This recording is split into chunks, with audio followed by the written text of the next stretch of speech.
Thanks to Joe and to Jessica for the invitation to talk.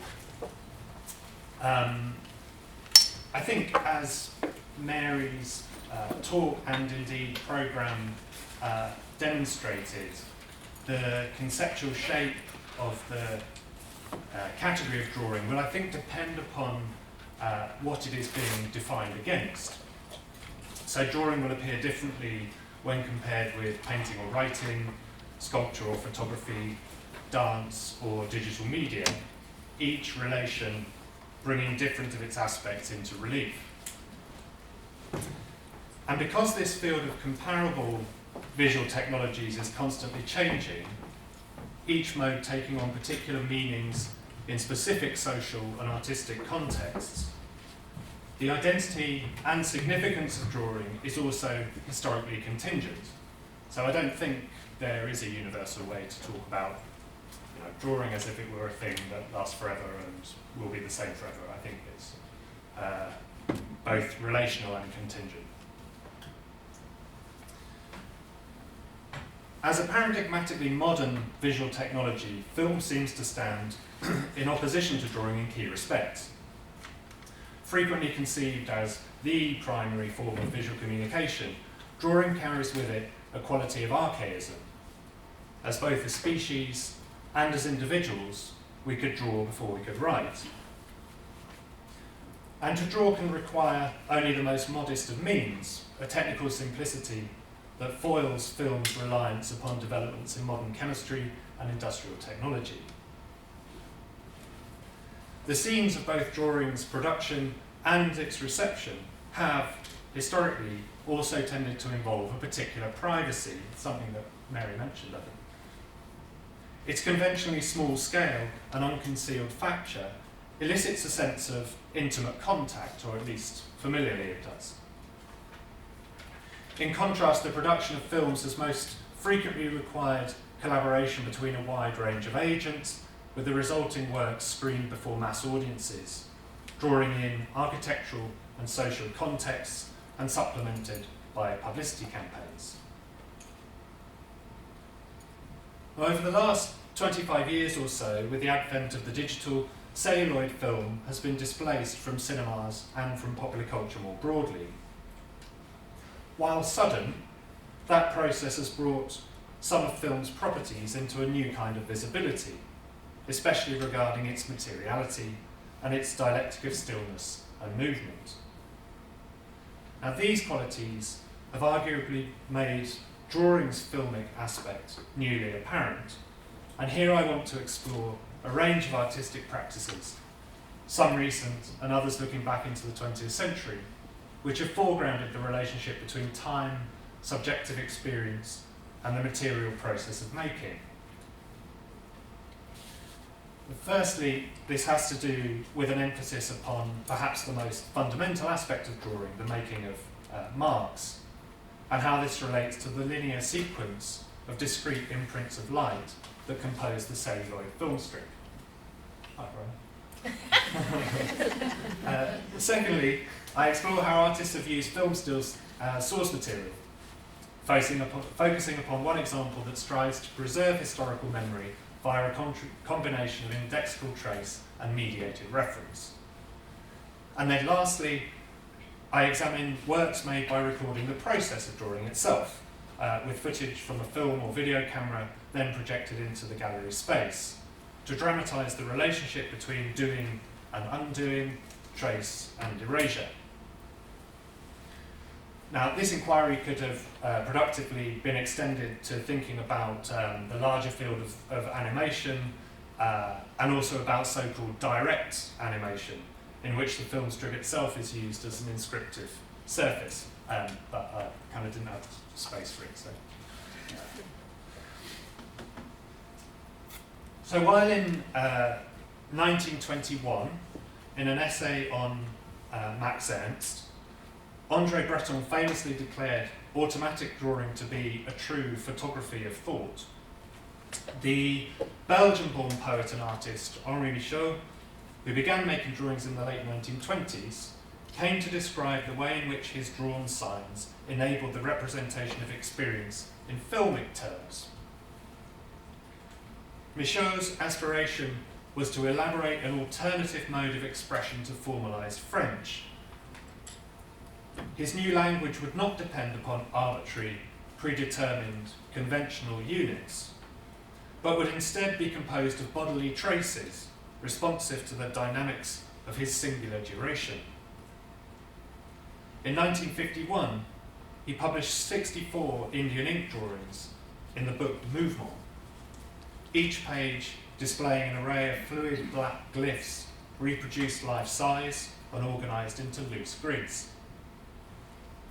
Arranged like so many calligraphic specimens, laid out for inspection, they spring, spread and stretch in a limber gymnastics, eloquent of the experimental adventures of the drawing hand. For Michaud, the brush was to act like a seismograph, registering the tremors of psychic and corporeal life. In 1972, he wrote of his desire for, quote, a continuum, a murmur without end. I want my tracings to be the very phrasing of life, yet supple, deformable, sinuous, unquote. Rather than emphasise their iconic or symbolic aspects, Michaud centred his project on the indexical dimension of his drawn signs, and I think Maggie's going to talk about the Persian stuff in a bit, which relies upon an objective existential connection between the drawing and the elements that shaped it. Here, the sensitive ink and the lively, volatile body. In 1957, Michaud would invoke the cinematograph to articulate these intentions. I wanted to draw the consciousness of existing and the flow of time, he wrote, as one takes one's pulse. Or again, more modestly, that which appears when, in the evening, the film that has been exposed to the day's images, but shorter and muted, is rerun. Cinematic drawing, end quote. Enthralled to watery signs that might tell back his being, Michaud is an unorthodox Narcissus. For him, drawing provided a more satisfying record of identity than any photographic or mirrored image. The mirror is not the place to observe yourself, he wrote in 1946. Men, look at yourselves in the paper. Michaud's compatriot, Marcel Bart, resembles instead a Bartleby, the eponymous character of Herman Melville's short story who prefers not to perform the various roles expected of him. Bart also began as a poet, but in 1964 he publicly abandoned his former career, probably you need the Marx career there, to become a visual artist, although his work continued to centre on the tension between the visible and the legible. Rather than an active quest for the revelation of self, like Bartleby, Bart preferred not to perform the various tasks usually incumbent upon the artist, exploring instead the paradoxical power of self-imposed muteness and failure. In his short black and white film La Pluie, Projet par un texte, from 1969, we find the artist seated outside at a makeshift desk. Pen in hand, he begins to write, and as he does so, rain starts to fall onto his page. As the drops become a flood, the ink letters silently dissipate into a pool of eddies and wash. Deadpan like Buster Keaton, Bart persists in the downpour, undeterred by the dissolution of his words in this small-scale deluge. The material dimension of the signifier, now driven to comic excess, entropically disperses the writing, which regresses to a mere stain, perhaps a drawing. After about 2 minutes, the film ends with a still presenting the passage of signs into mute material swirls, and superimposed on this image are the words Projet par un texte. With links to the post-structuralist theory with which Bart was conversant, the apparent task of such a text would be to face the impossibility of direct or transparent communication, and to stage instead the author under erasure.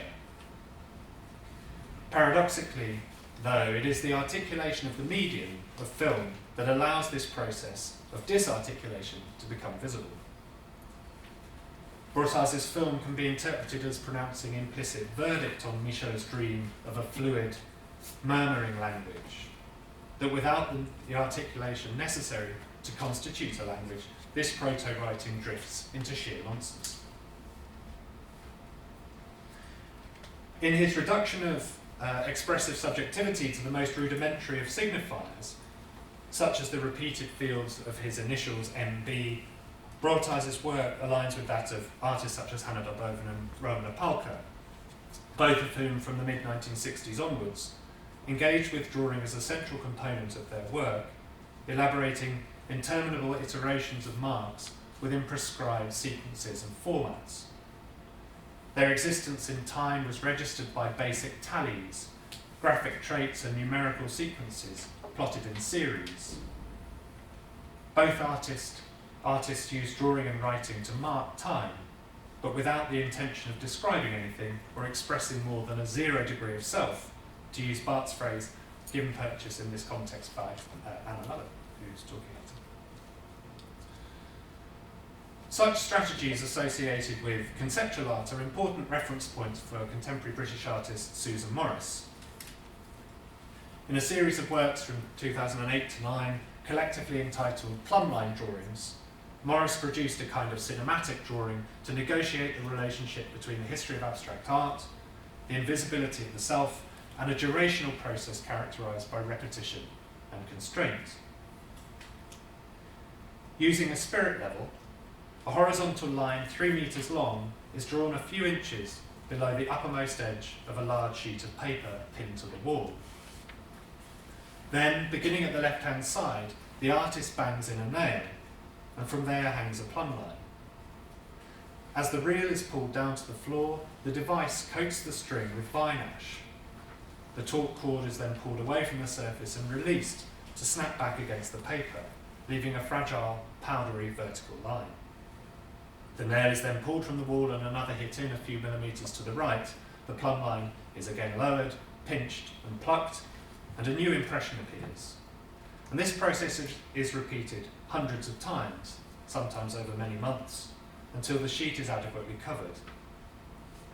What finally results from this repetitive work is a wide screen of fragile, closely woven lines, bordered on each side by several inches of white paper. Now, this border space carries with it the scuff marks and smudges accumulated during the process, and the nail holes above come to resemble the sprocket holes of film. Like film, the plumbline drawings comprise hundreds of discrete imprints, sequentially registered. The lines arrive with a thwack, a near instantaneous registration akin to the closing of the shutter of a camera, in an extreme reduction of the process of drawing. Each of Morris's lines marks a moment, and as a linear series they give visibility to time, a cinematic time of gaps and discontinuity, however, rather than of flexible lived duration. The marks are subject to gravity rather than to the will of the artist, and the works point towards a bodily performance that contrasts starkly with an idea of improvisatory or expressive fluency. The amount of work necessary to complete these drawings is not only very substantial, but also mechanical and repetitious, absurd in its combination of doggedness and futility. Mounting a chair, reaching up to hammer a nail, hanging the thread, thwacking it against the paper, and finally descending the step to survey the results, and this routine repeated hundreds of times, a process eloquent of absurdity, compulsion, and constraint, redolent of what Eric Santner has called creaturely life, with its, quote, paradoxical mixture of deadness and excitation, stuckness and agitation, unquote. If Susan Morris's mode of abstraction implies an unsettling conception of subjective experience, South African artist Vivian Corland is more explicit in her address to both trauma and to the weight of historical memory. Corland's paintings and drawings derive from found historical sources, most often relating to the Holocaust and its consequences, or to the recent history of her homeland. Such sources take on a variety of forms, the drawings of children caught up in the horrors of World War II, maps bearing the names of contested territories and colonial ventures, conventional emblems of riven South African identity, short stories and songs, and indeed film stills. In two works from 2006 and 2009, the first on canvas, the second on stitch burlap, and each entitled The Capo Tallis's Human Losses for the Day, Corlin figures the most extreme and horrifying reduction of human life to a crude tally. Aligning with Morris's bare ash lines and consistent with Corlin's wider commitment to citation over any attempt at unmediated expression, the works are both translations of the same film still, on the right here. As Tamar Garb has explained, the source image is a photograph made from a TV screen displaying Alain René's celebrated 1955 film Night and Fog, which recounts the deportation and extermination of the Jews of Europe. An on-screen English subtitle provides the title of Corlin's paintings, the image displaying a tally of scored marks and numbers made by a concentration camp capo to record the deaths of those under his control that day. Each human life is reduced to the barest of graphic units, the forms of which are faithfully reinscribed by the artist in a powerful combination of indexical tracing of these particular marks once made here and dislocating mediation. Representation is reduced to its starkest minimum, and the quality of Corlin's translations between mediums, so the image derives from a crude inscription that had first been filmed on 16mm, then shown on a TV monitor, the screen of which was then photographed by the artist, producing an image that is now translated back into a form poised between drawing and painting. So these mediations suggest something, perhaps, of the impossible striving for an adequate means to properly comprehend what these historical traces in fact signify.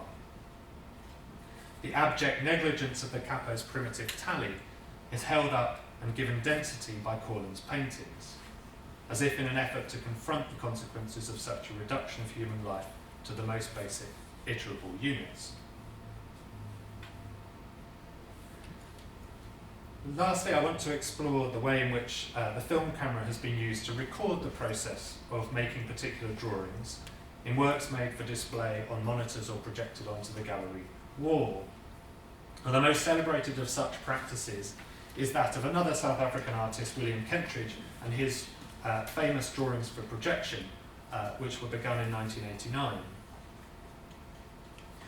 Kentridge's method of repeated acts of drawing, recording, and erasing leaves the traces of past states of the image visible as new figures and forms take shape. The production of the series spans the years from the election of F.W. de Klerk to the first democratic elections of 1994, the establishment of the Truth and Reconciliation Commission, and on into South Africa's ongoing efforts to confront the AIDS epidemic and the country's persistently severe structural, economic and social inequalities. Although insistent that art cannot address the rock of apartheid directly without being crushed under its weight, politics is a crucial part of the world that Kentridge's art has constructed, and his technical support provides a means to embed the concern with history and memory into the material constitution of the works themselves, not just as a representational theme.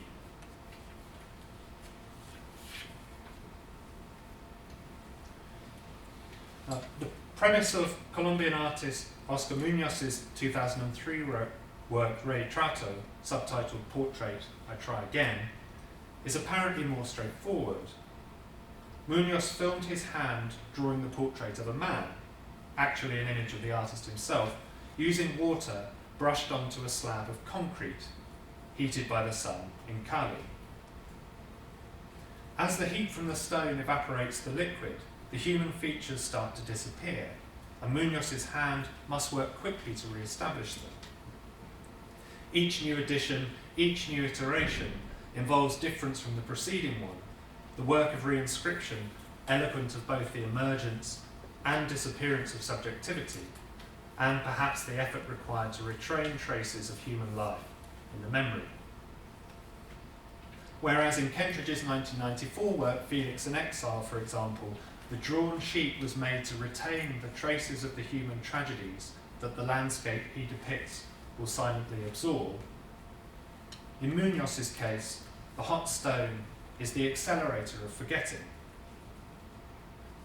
Indeed, Retrato takes on more specific purchase and poignancy when framed within the context of the tens of thousands of people disappeared during the nearly 6-decade-long armed conflict between FARC rebels and the Colombian government. And this aspect of Munoz's method was made more explicit in his Project for a Memorial of 2005, displayed at the 2007 Venice Biennale, which comprised a 5-screen projection of similar videos in which Munoz attempts to copy from photographs of the deceased, culled from newspaper obituaries.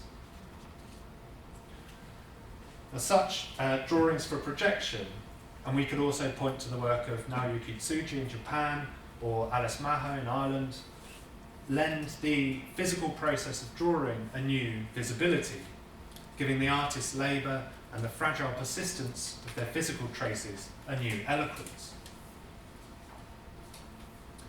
So to finish, my account of drawing's filmic or cinematic aspects has foregrounded the way in which drawing gives articulation to time via particular material processes. This very broad idea takes on specific purchase in relation to individual practices, but here I've tried to emphasise the ways in which drawing's facture bears upon the experiential content of the artwork, to use Adorno's phrase, figuring a way to reckon with a broken past and to give a face to the experience of the present. The examples discussed have tended to be rather compressed formally, resisting the iconic images and narrative conventions of the movies and concentrating instead on the ways in which, in this kind of drawing, time is held up, both in the sense of being delayed and given density, and in the sense of becoming a particular focus of attention. Thanks.